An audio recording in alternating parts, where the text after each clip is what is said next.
Good morning, ladies and gentlemen. My name is Scott Bevan, and on behalf of the Chairman of the Council of the Australian War Memorial, Mr. Kerry Stokes, the Director, the Honourable Dr. Brendan Nelson, Council members and staff, welcome and thank you for joining us here this morning for the Remembrance Day National Ceremony. We would like to acknowledge the dignitaries who are joining us on the dais and the representatives of the Diplomatic Corps.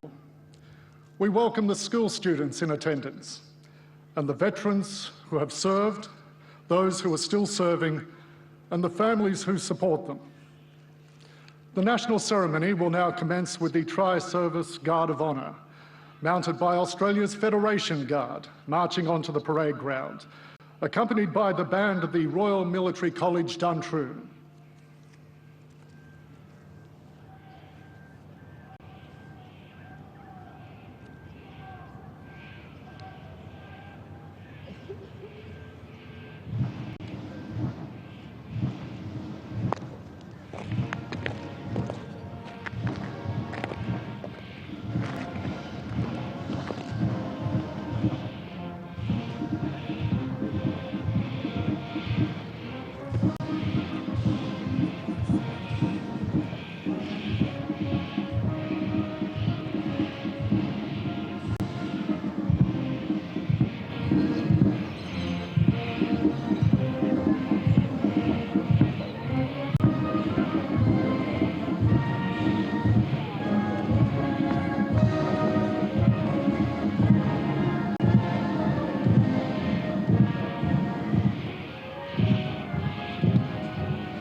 The Guard and Band are now in position, and we await the arrival of the Governor-General of the Commonwealth of Australia, His Excellency General the Honourable David Hurley, and Her Excellency Mrs. Linda Hurley.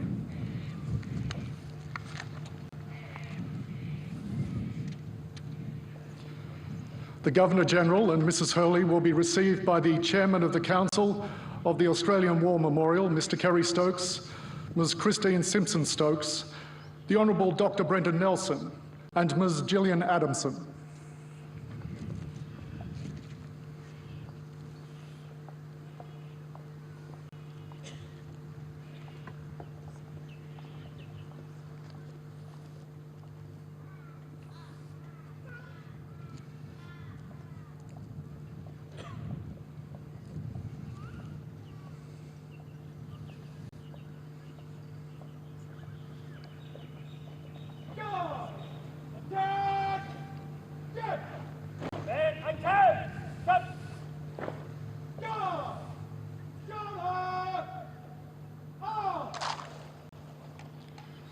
Ladies and gentlemen, please stand.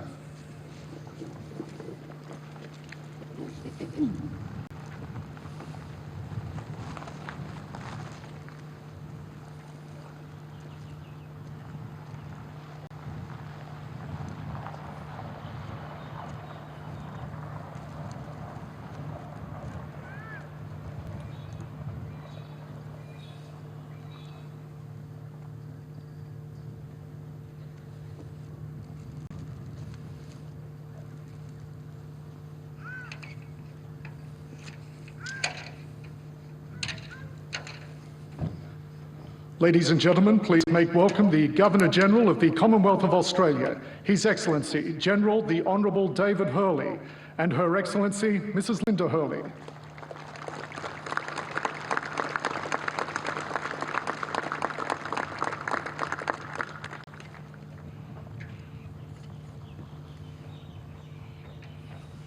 Australia's Federation Guard! Royal salute! Present! Off!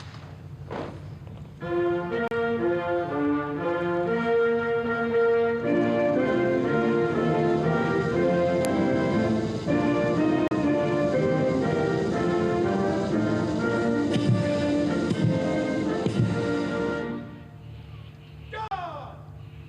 Shoulder! Off! Guard! Order! Off!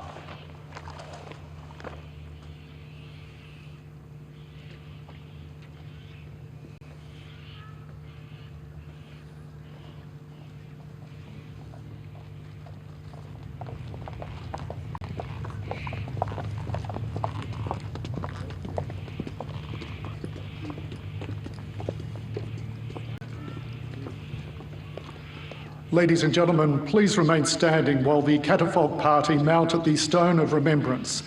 The tri-service catafalque party is provided by Australia's Federation Guard.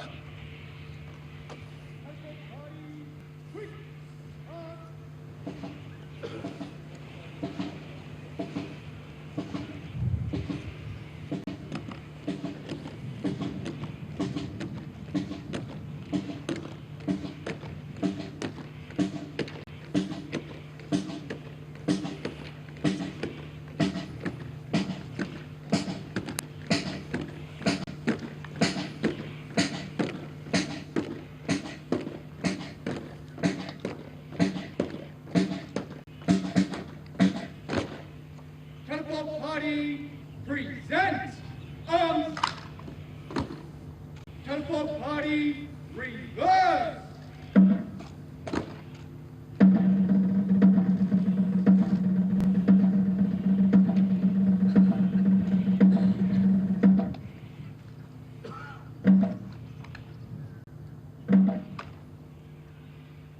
Catapult Party slow!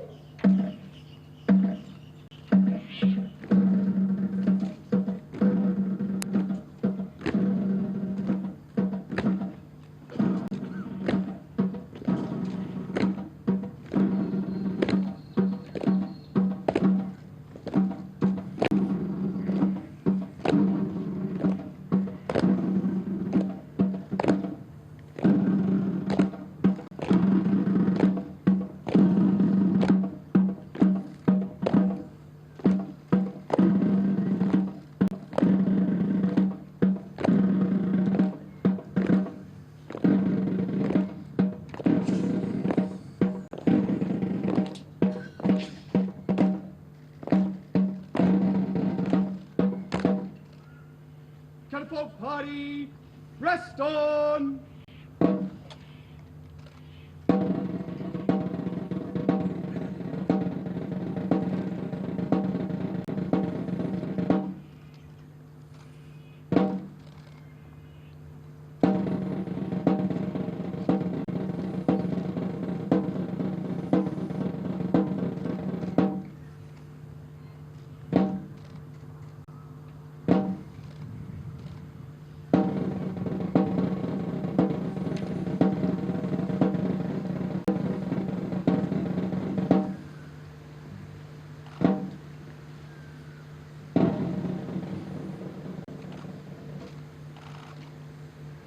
God! Stand up! Hey! Hey! God! Stand! Easy! Ladies and gentlemen, please be seated.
From the parade ground in front of the Stone of Remembrance, playing the didgeridoo was able seaman Braden Newman. Braden is a proud Wiradjuri man and Ngunnawal descendant. Please thank him for joining us here today.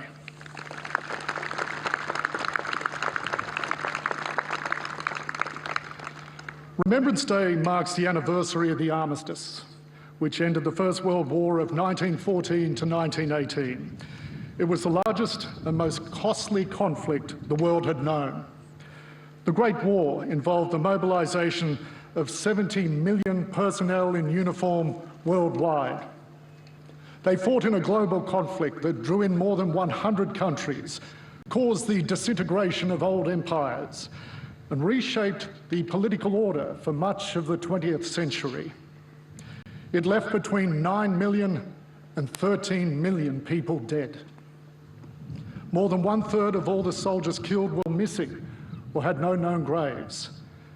Many millions more were maimed physically or damaged mentally, adding to the enormous cost to all nations involved.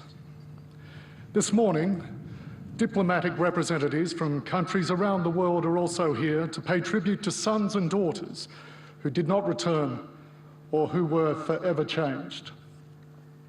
More than a century has passed since the end of the Great War, and alongside our friends and allies, our servicemen and women have continued to serve selflessly in places near and far, on battlefields in many lands, on or under the oceans and the seas, or in the skies.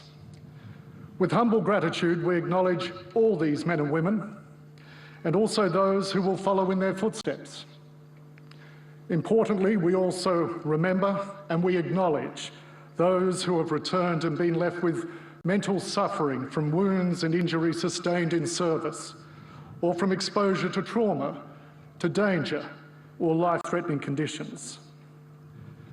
This burden is heavy, and for some, it has proven too much. Today we remember and we consider what has been lost to us, but also what has been gained. It is an opportunity to reflect on the values we live by and to recommit ourselves to peace. Ladies and gentlemen, This year, the commemorative address will be delivered by the Governor-General of the Commonwealth of Australia, His Excellency General the Honourable David Hurley.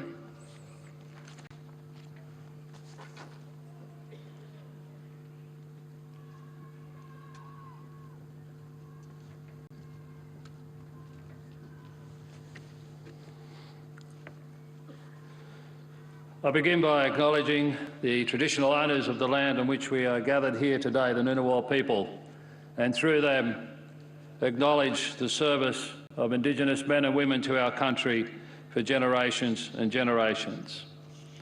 Could I acknowledge the Honourable Senator Linda Reynolds, the Minister of Defence, representing the Prime Minister of Australia, and our other current and former members of the federal and state parliaments that are with us.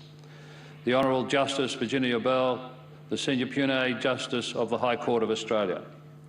General Angus Campbell, Chief of the Defence Force, and other members of the Australian Defence Force. Mr Gregory Moriarty, the Secretary of the Department of Defence. Major General Elizabeth Cosden, the Secretary of the Department of Veterans Affairs. Mr Kerry Stokes, Chair of the Council of the Australian War Memorial. The Honourable Dr Brenda Nelson, Director of the War Memorial. Members of the Diplomatic Corps, distinguished guests, ladies and gentlemen. 100 years on, here in one life is a measure of our loss. At the 1912 Olympics in Stockholm, the great American swimmer Duke Kanahakumoku, the man who would later introduce surfing to Australia, and his fellow US swimmers failed to turn up for the semi-final of the men's 100-metre event because of confusion about the race start time amongst the American team officials. The Olympic Committee directed that the race be run without the US swimmers. Cecil Healy, the Australian swimming champion and likely gold medalist in the Duke's absence, refused to swim and boycotted the semi-finals, demanding that the Olympic Committee reinstate the American swimmers. After a standoff between the Australians and the committee, the Americans were committed to compete. In the resulting final, the Duke beat Healy for the gold medal. Knowingly surrendering the likelihood of an Olympic gold medal by demanding that your faster opponent's disqualification from racing be overturned is rightly described as one of the greatest acts of sportsmanship in Olympic history. Fortunately, Cecil was to win a gold medal in the men's 4x200 metre relay. 3 years later, in September 1915, Cecil, despite his reservations about the causes and justification for the war, enlisted in the AIF. Given his age at 33 and his commercial experience, he initially served behind the front lines as a company quartermaster sergeant. He was always organising activities to help troops survive the effects of homesickness, the stresses of the battlefield, and the drudgery of waiting for the next action or stunt. In May 1918, he could no longer accept that he was not bearing his share of the risks on the battlefield and undertook officer training to become an infantry platoon commander, a position with one of the shortest life expectancies in the First World War. 3 months later, on the 29th of August 1918, Cecil was shot and killed, leading his platoon during the Australian attack at Peron. Major Sidney Middleton, DSO, OBE, an Australian Olympic gold medal oarsman, captain of the Australian rugby team before the war, and a combat toughened soldier, knew Cecil, and learning of his death, he wrote to Cecil's father and mother. By Cecil's death, the world loses one of its great champions, one of its best men. Today, in the 4 years I have been on the front, I wept for the first time. Cecil Healy remains the only Australian Olympic gold medalist to die at war. Immediately after the war, Australia was discovering the full measure of its loss, both in the human cost and the social trauma inflicted upon its people, communities and institutions. Joan Beaumont, in her book Broken Nation, Australians in the Great War, writes, "Not for nothing did Manning Clark call the 1920s in Australia the age of the survivors." One of the benefits of the past 4 years of commemoration of a centenary of service that we have conducted in Australia is that we have reconnected at a personal level with that First War generation and hopefully have gained a clearer understanding of the price they paid for us today. Having that understanding, we come again, like pilgrims, to this site today to acknowledge and thank that generation, both those who served and the families that supported them, for the influence they have had on the development of our nation and its character. That influence, that legacy, was evident in the manner in which Australia responded and committed to many other conflicts following World War I to the present day, the cost of which we also remember in this ceremony. Linda and I experienced the reality of that legacy last Saturday near the small town of Greta in the Hunter Valley, when we attended a combined anniversary event to mark the opening 80 years ago of the Greta Military Training Camp and 70 years ago the Greta Migrant Camp. From 1939 to 1949, at Greta, over 60,000 men were prepared for war in the Mediterranean, New Guinea, and later for the occupation force in Japan. At that one location, we could see how a national commitment to defend ourselves and democracy from fascism and militarism enabled over 100,000 displaced persons from Europe to migrate to Australia, to Greta, from 1949 to 1960 and help create the Australia we have today. Service and sacrifice, liberating people and enabling a new Australia to be built. Although we are a much more blended people today, the spirit of those generations and the spirit of Cecil Healy and many others like him since is writ large on how we navigate and respond to the many issues and opportunities that we face as a nation today. Cecil Healy had no love of the military, no desire to fight, but he recognised that his values and his freedom was threatened. Reluctantly, he chose to serve, fully understanding the risks contained in that decision. In that, he is an example to us today. In that, we should be forever grateful to the thousands of men and women like Cecil who we remember today, lest we forget.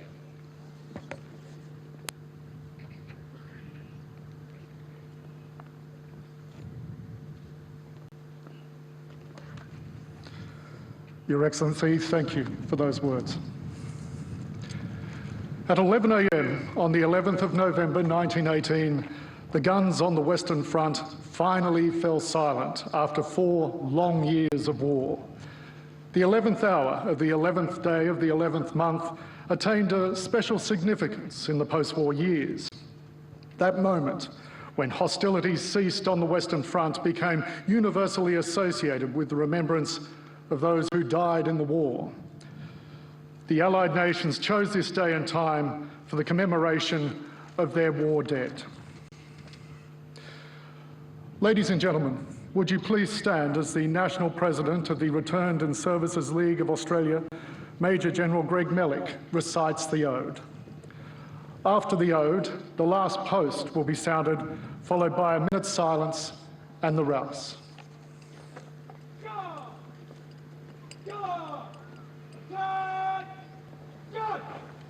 And okay, They shall not grow old, as we that live grow old. Age shall not weary them, nor the years condemn. At the going down of the sun, and in the morning, we will remember them.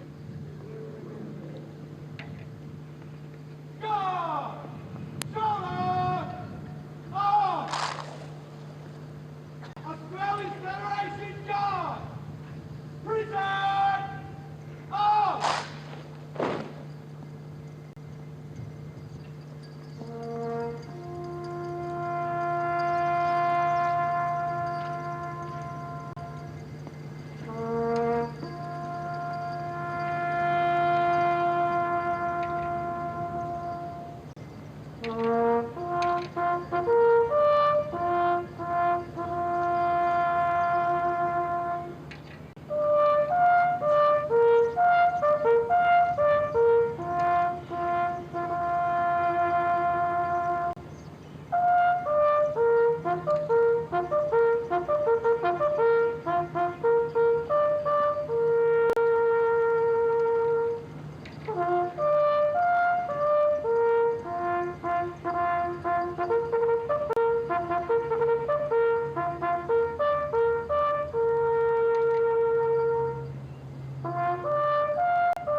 God!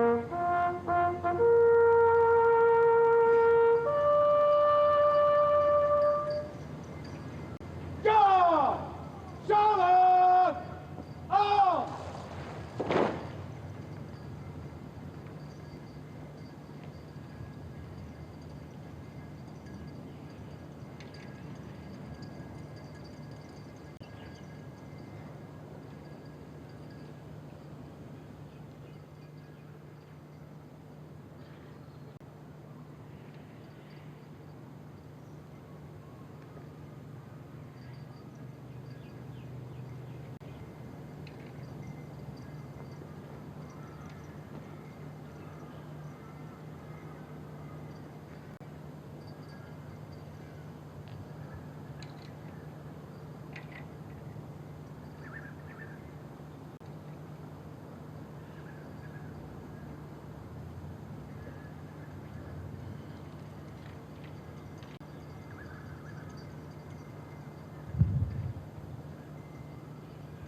On!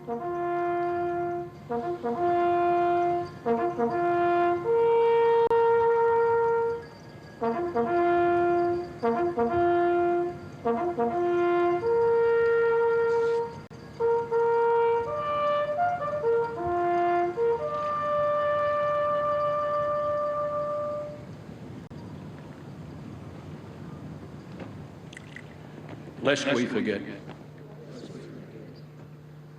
God! Order! On! God! Standard! Hey!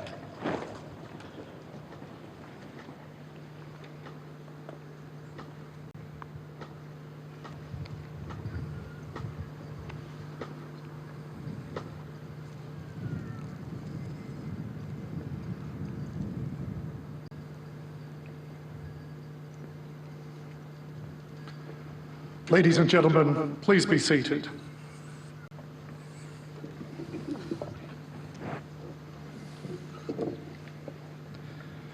Wreaths will now be laid in the following order. The Governor-General of the Commonwealth of Australia, His Excellency General the Honourable David Hurley, and Her Excellency Mrs. Linda Hurley.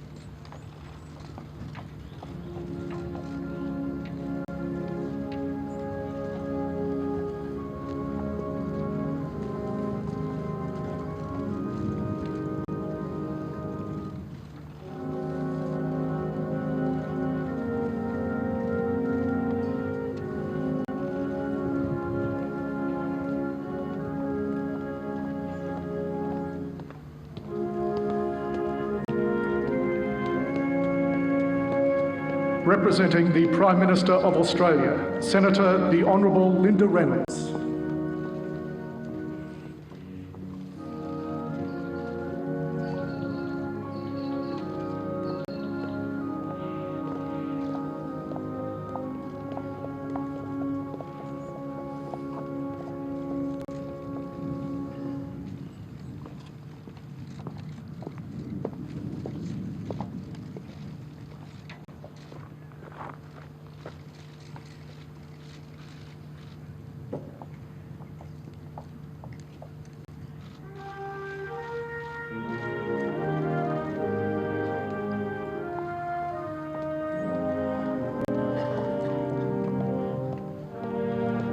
Chief Minister of the Australian Capital Territory, Mr. Andrew Barr.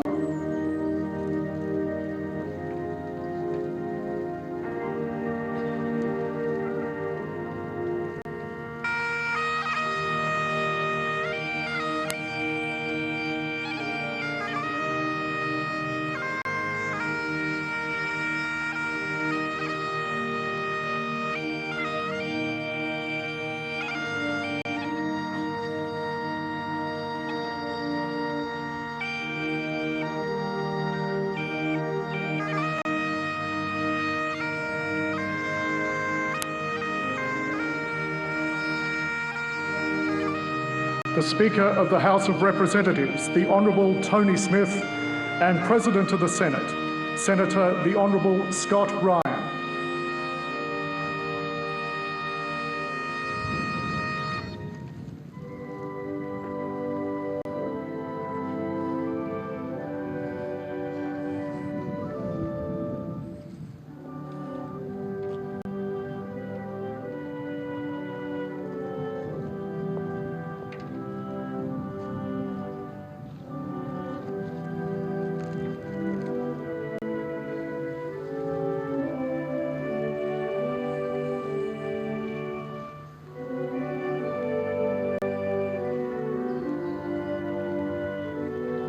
Representing the Chief Justice of the High Court of Australia, Justice Virginia Bell.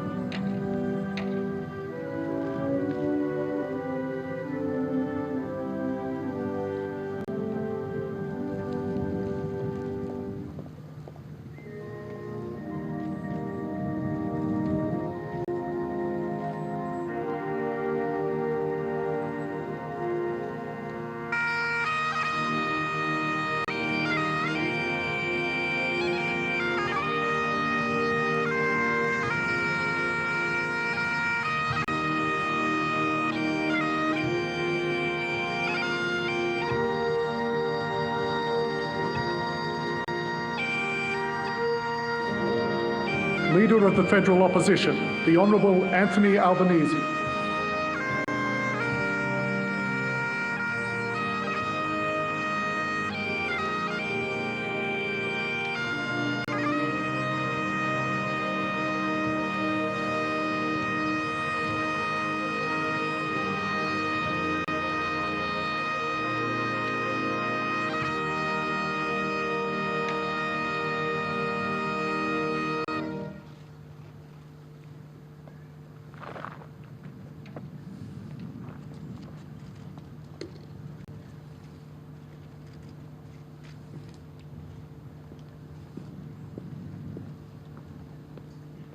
Chief of Defence Force, General Angus Campbell, the Chairman of the Council of the Australian War Memorial, Mr. Kerry Stokes, and the National President of the Returned and Services League of Australia, Major General Greg Mellick.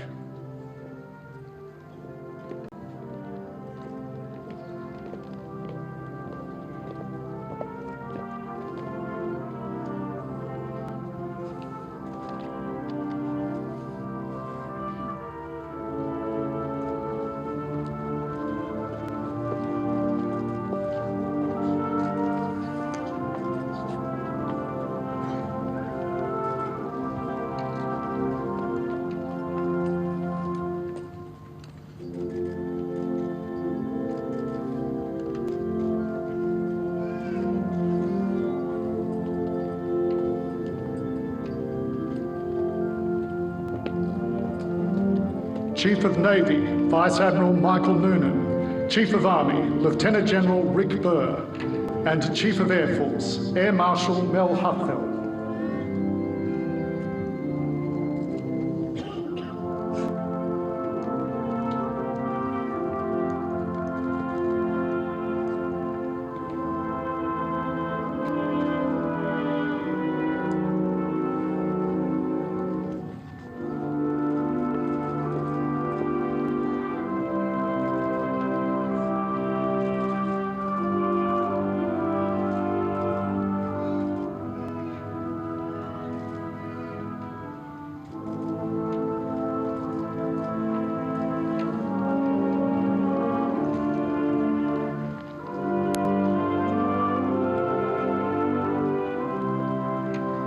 National President of the Aboriginal and Torres Strait Islander Veterans and Services Association, Squadron Leader Gary Oakley, and accompanying the National President is today's didgeridoo player, able seaman Braden Newman.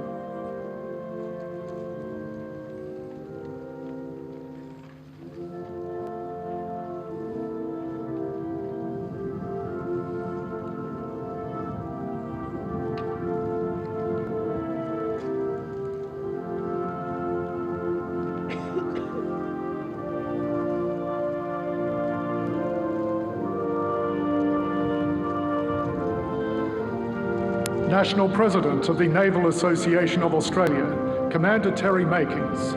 National President of the Air Force Association, Group Captain Carl Schiller.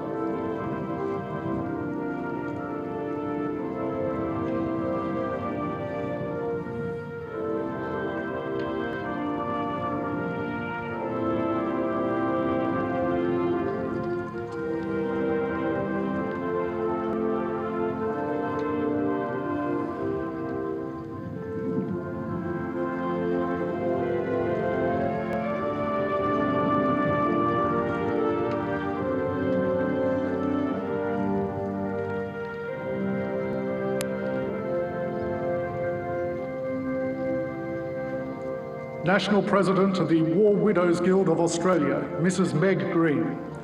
Representing the National President of the Australian Federation of Totally and Permanently Incapacitated Ex-Servicemen and Women, Mr. Mick Wood.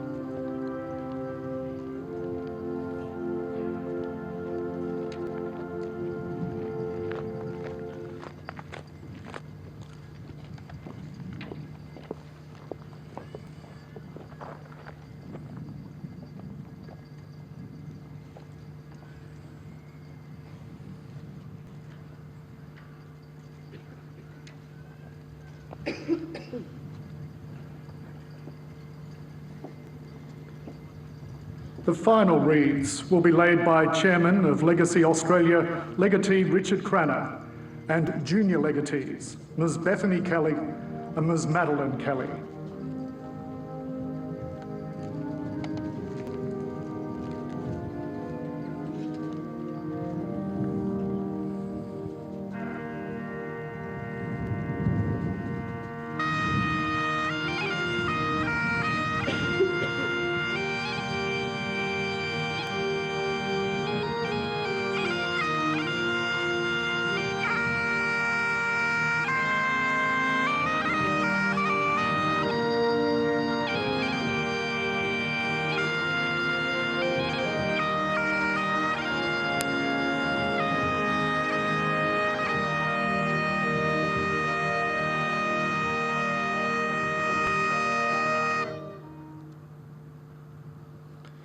As the Guard come to attention, would you please stand for the hymn, O God, Our Help in Ages Past, led by musician Rachel Sheed and accompanied by the band of the Royal Military College, Duntroon.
Easy. Ladies and gentlemen, please be seated.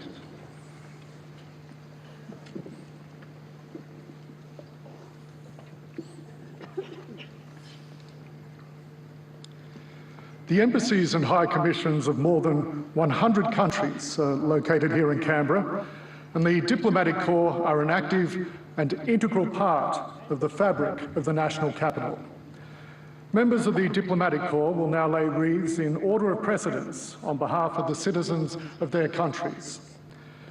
This gesture symbolises a unified desire for peace and the respect shared by all nations for the memory of those who were lost during the war and other operations. We begin this morning with Timor-Leste, Brunei Darussalam, Malta, Serbia, Kenya, Mongolia, Spain, Peru.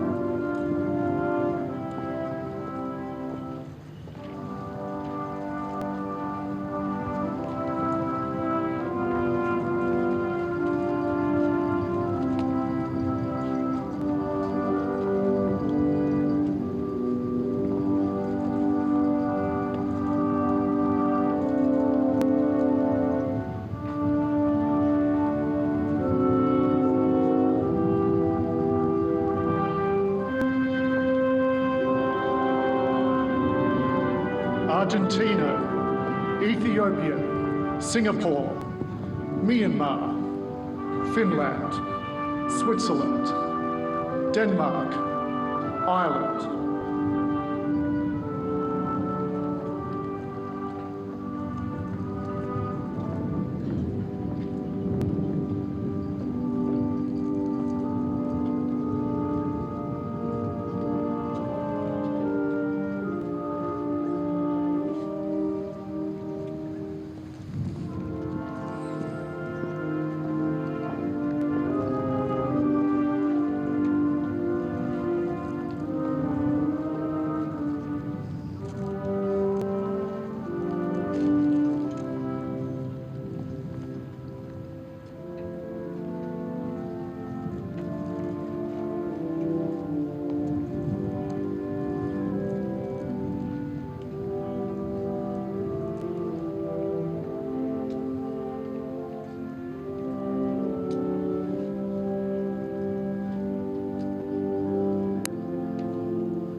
Austria, Jordan, Côte d'Ivoire, Morocco, Afghanistan, Cyprus, France, Georgia.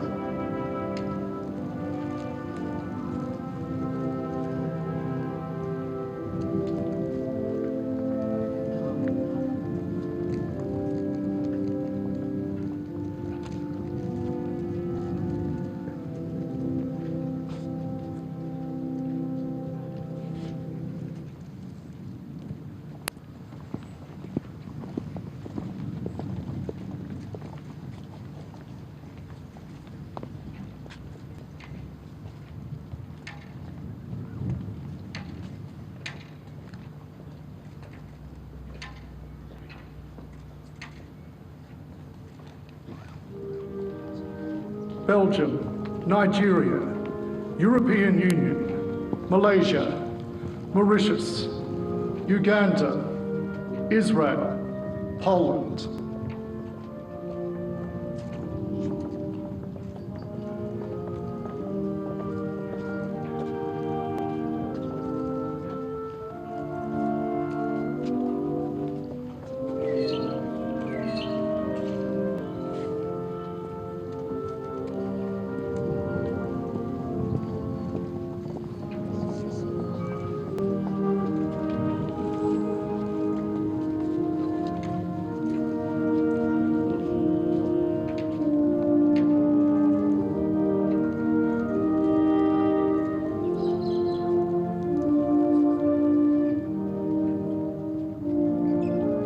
Republic of Korea, Zambia, Fiji, Pakistan, Saudi Arabia, Qatar, Iran.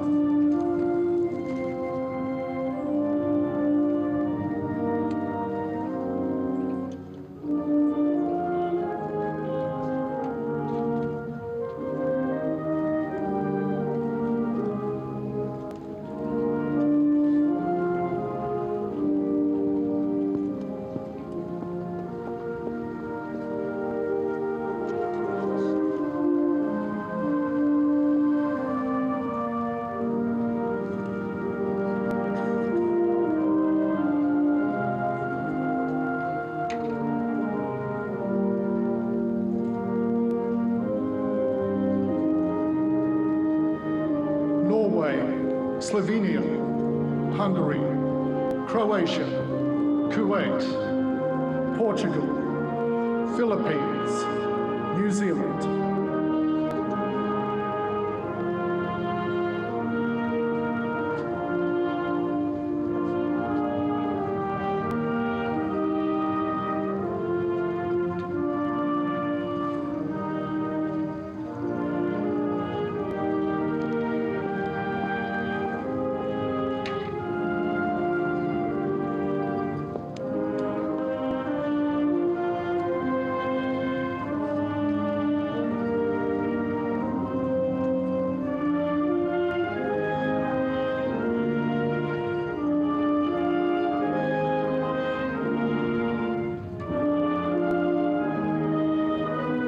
Netherlands, Turkey, Japan, Czech Republic, United Kingdom, Slovak Republic, United States of America, South Africa.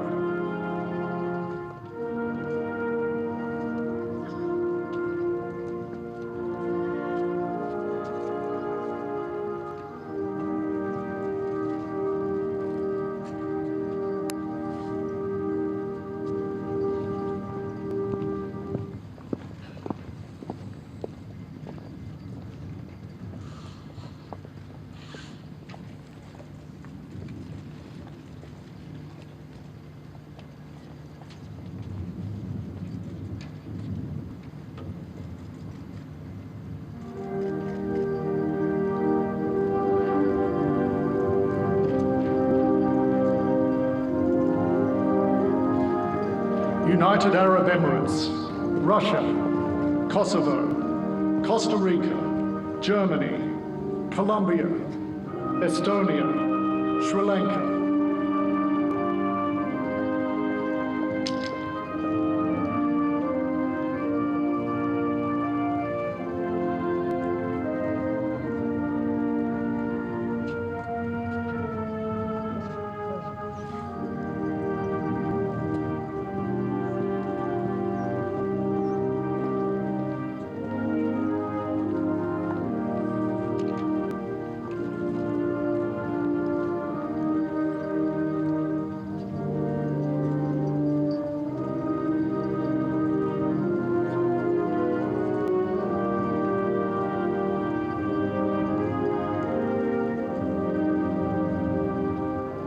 Sweden, Italy, Lebanon, Paraguay, North Macedonia, Bulgaria, Nepal, Botswana.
The final wreaths will be laid by Canada, Vanuatu, Guatemala, Ecuador, India, Thailand, Greece, Maldives, Ukraine.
At war's end, families living with inconsolable grief were tasked with finding the words for headstones on graves that most would never see.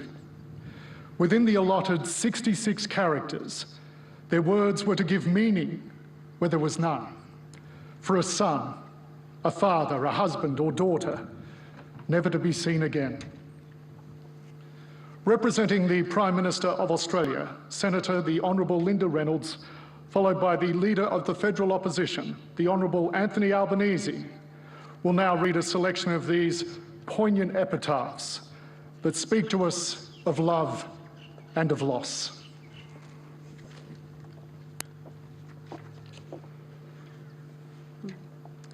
Too dearly loved to be forgotten, mother and father.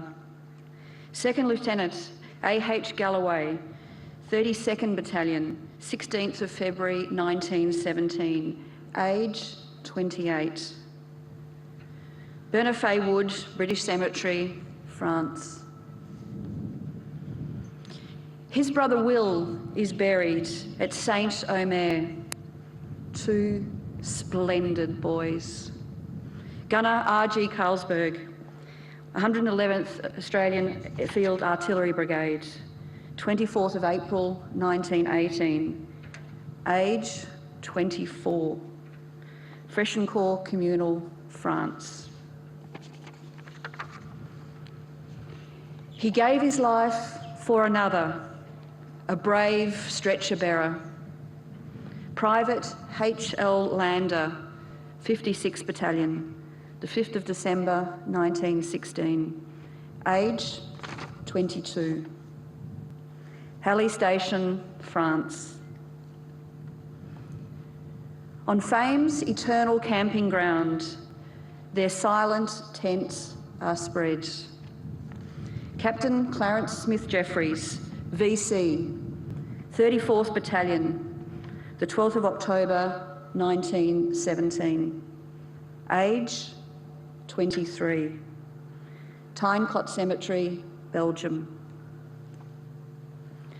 I fought and died in the Great War to end all wars. Have I died in vain? Sergeant Philip James Ball, MM, 24th Battalion, 28th of March 1918, age 21.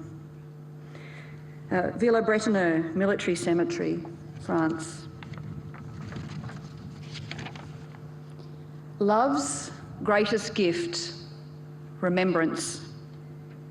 Private L.J. Taylor, 22nd Battalion, the 5th of August 1916, age 20. Sayre Road Cemetery, number 2, France.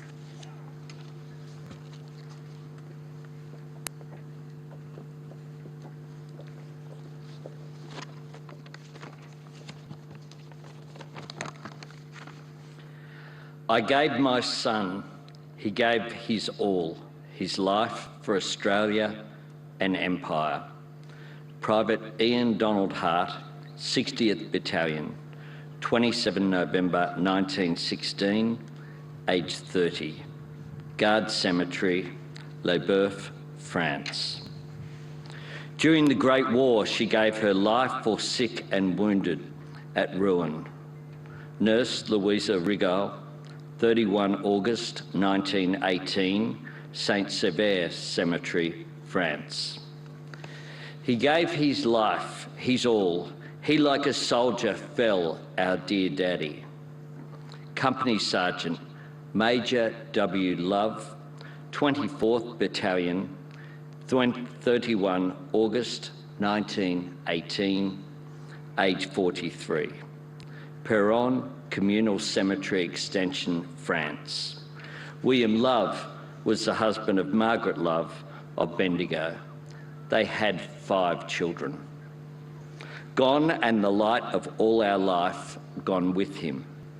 Sergeant Harry Woodnoth, 21st Australian Infantry Battalion, 1 August 1918, aged 29. Adelaide Cemetery, Villers-Bretonneux. His last words, "Goodbye, Cobber, God bless you." Trooper Harold Rush, 10th Australian Light Horse Regiment, 7 August 1915, aged 23, Walker's Ridge Cemetery, Gallipoli Peninsula. He gave his youth that the world might grow old in peace. Lance Corporal Harold Gilkes, 2nd Battalion, 24 June 1918, age just 20. La Cruelle Military Cemetery, Hartsbrook.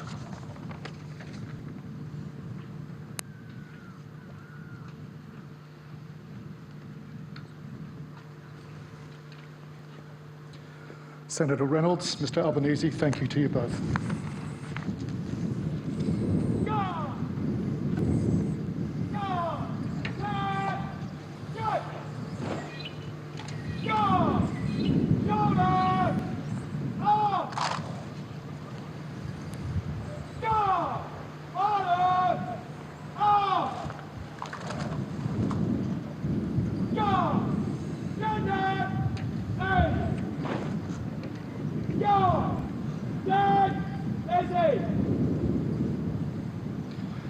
While the world has changed dramatically in the 101 years since the end of the First World War, a constant is the deep ache of grief when we lose someone we love.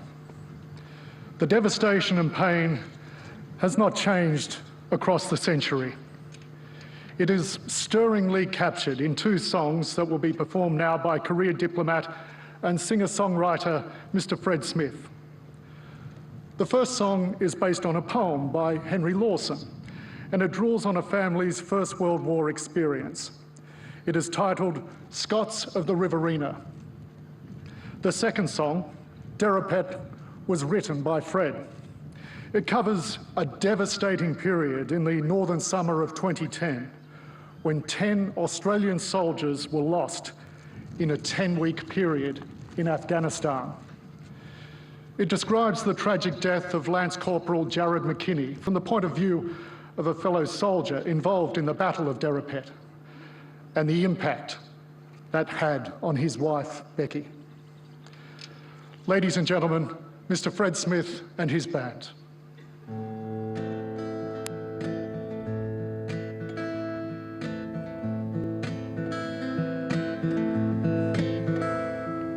The boy cleared out for the city from his farm around harvest time. They were Scots of the Riverina, and to run from home was a crime. The old man burned his letters, the first and last he burned, and scratched his name from the Bible while the old girl's back was turned. A year went by, then another. There were calls from the firing line. They'd heard the boy had enlisted, but the old man gave no sign, for his name must never be mentioned in that farm by Gundagai. Scots of the Riverina, with ever the church hard by.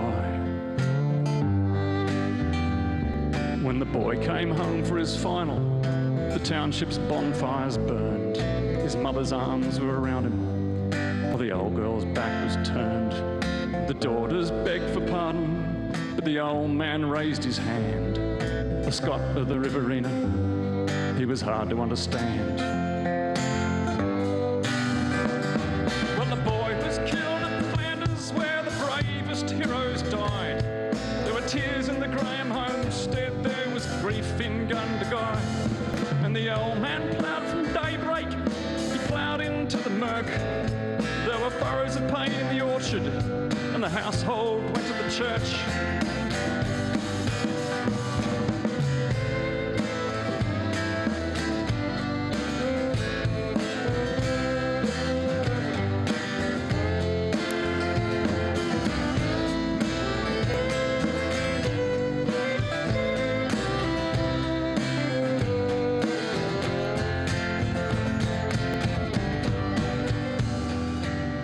Lamp in the rafters dimly burned, and the old man died at the table while the old girl's back was turned.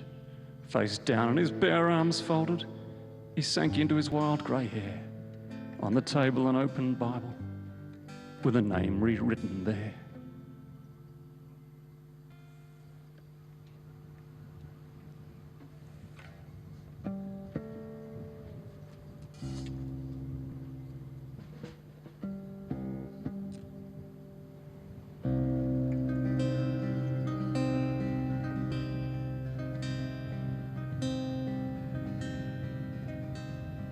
You looking hungry, cobber?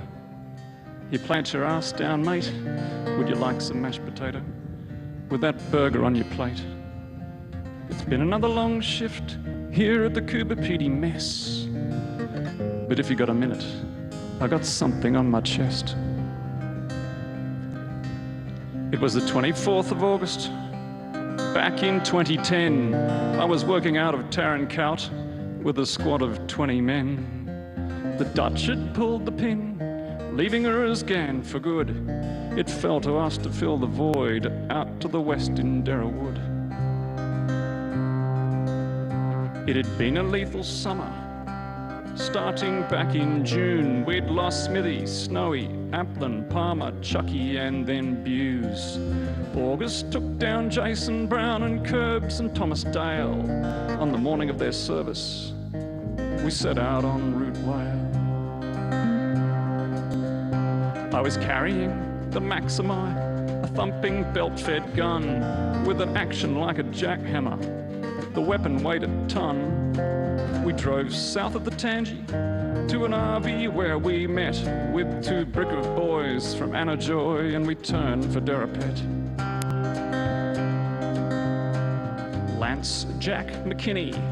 The boys all called him Crash. He was the fastest bastard we all knew for distance or for dash. A soldier's bloody soldier, and the fittest man I've met. I was proud to march beside him on approach to Derrapet. 60 clicks out in the sticks to the west of Tarancout. The sappers saw the fams move in and the women all clear out. A tick was what we wanted. A tick was what we'd get. It was only a matter of when and where they're in the fields of Derrapet.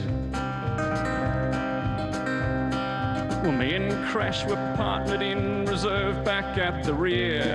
And though we weren't at point that day, I smelt and felt the fear.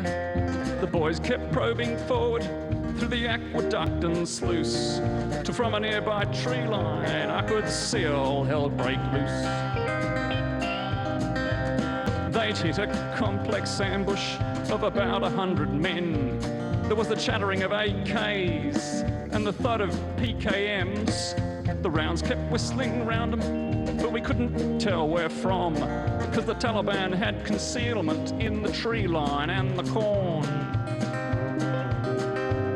And then a call came on the Icon to come forward from the back. They needed my machine gun up at the front of the attack. So me and Crash, we hoofed it as the rounds around us cracked, running with that weapon and my armour and my pack. We'd come 600 metres through the muddy aqueduct, and by the time we reached the front line, frankly I was stuffed. My mind said keep going, but my body just said nope, and I collapsed back on my pack at the bottom of the slope. Crash grabbed the Maximi and he hauled it up to the crest. That's why he was where he was when the round burst through his chest. I looked up in that instant, and I never will forget, as he spun around and crashed face down in the dust of Derripet. Wooly called for dust off. We were too far from the cars. We worked on Crash for an hour, taking turns on CPR. The chopper came and medevaced him back into TK, where the doctor at the roll 2 declared him DOA. Meanwhile, Kieran broke cover, dancing dangerous and strange. 100 Taliban muzzles flashed until the ASLABs found their range. Between those gun cars, the Apache and the M777, many Talibs became martyrs with their virgins up in heaven. The battle soon was over. They'd lost their will to fight. They left their dead and dying. They'd pick him up that night. We walked back to the ASLABs and crawled into the fob. I remember sitting quietly with Langers, Sean and Rob. Fanners ran the section through an after-action brief. I tuned in, though exhausted. I was numb with shame and grief. The BDA said, by the way, there's 30 of them dead. And so they say we won the day in the Battle of Derripet.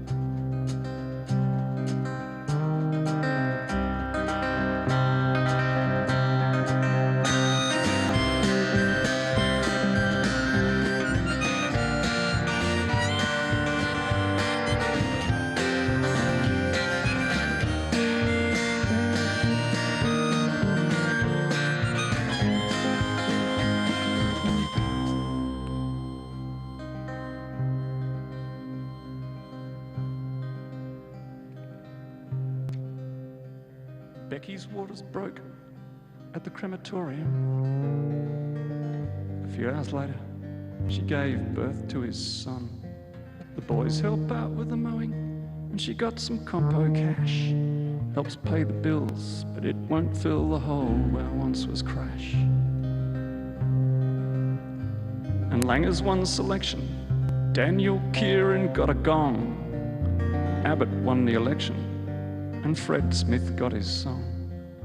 Those who get these accolades deserve all that they get, but Crash did not deserve to die at the Battle of Derripet.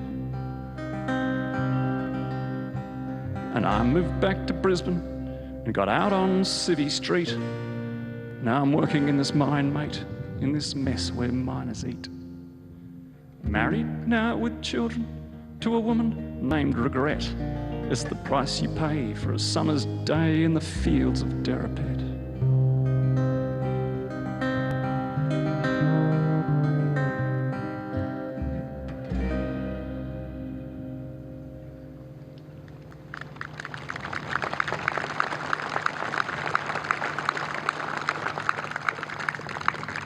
Fred, thank you for this tribute to all our young servicemen and women, and for the reminder of the grim realities of war. Ladies and gentlemen, please thank Fred Smith and his musicians once more.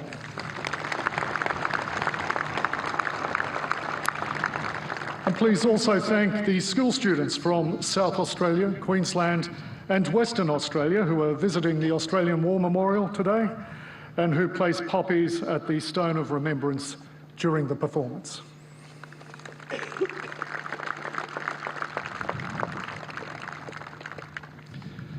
Ladies and gentlemen, please stand and join in the singing of the national anthem. Good!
Ladies and gentlemen, please remain standing as the catafalque party dismounts the stone of remembrance.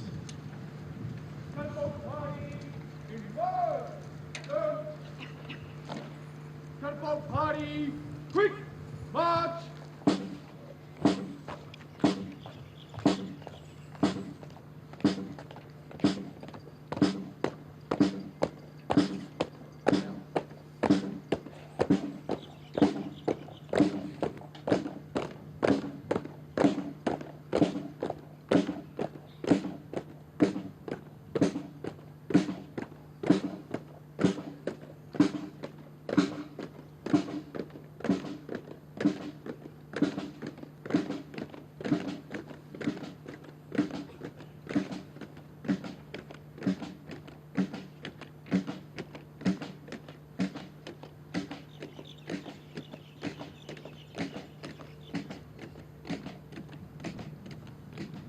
The Governor-General of the Commonwealth of Australia, His Excellency General the Honourable David Hurley, will now move to the saluting dais, where he will receive a royal salute to mark his departure. Jaw! Shoulder! Arm!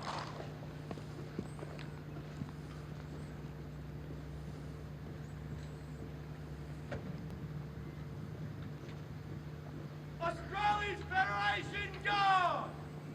Royal salute! Present! Arms!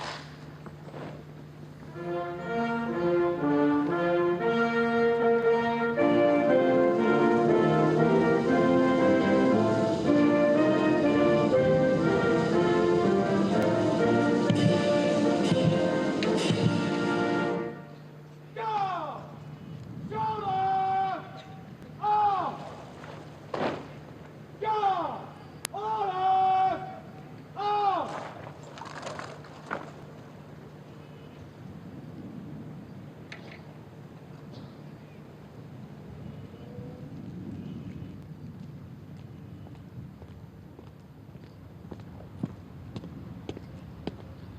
This year, His Excellency General the Honourable David Hurley, Senator the Honourable Linda Reynolds, the Honourable Anthony Albanese, General Angus Campbell, Mr Kerry Stokes, the Honourable Dr Brendan Nelson and their partners will make their way into the Hall of Memory to lay floral tributes to the tomb of the unknown Australian soldier.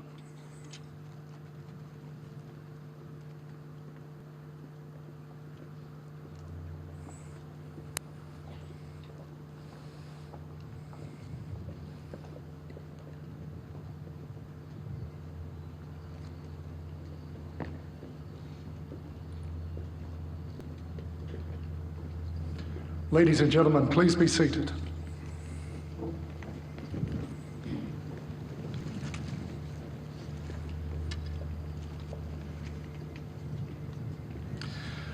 Ladies and gentlemen, please thank the members of Australia's Federation Guard as they march off the parade ground.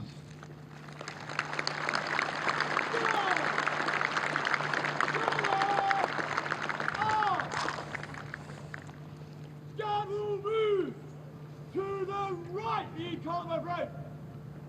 Right, turn.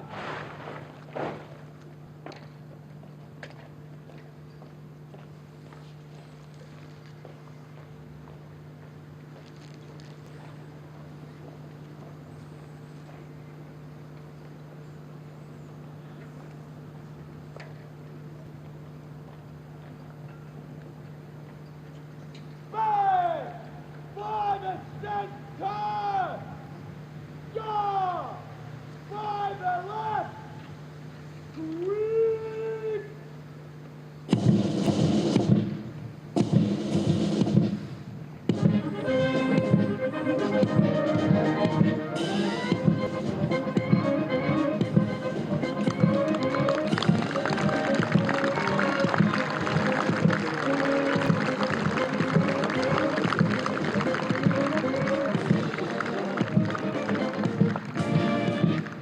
The Federation Guard is the Australian Defence Force's official tri-service ceremonial unit, formed in 2000 for the centenary celebrations of Australian Federation.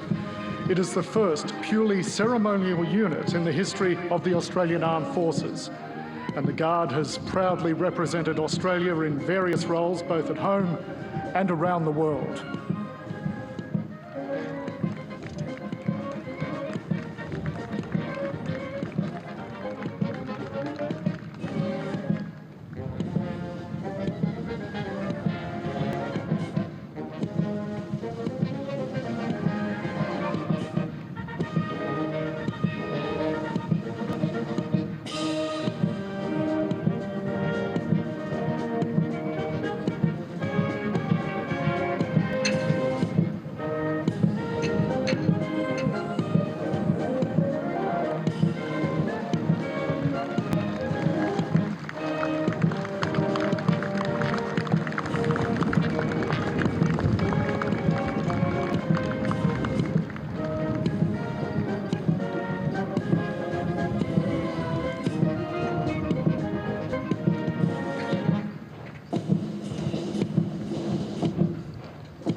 Ladies and gentlemen, please also thank the members of the band of the Royal Military College Duntroon who have provided the superb musical accompaniment for today's ceremony.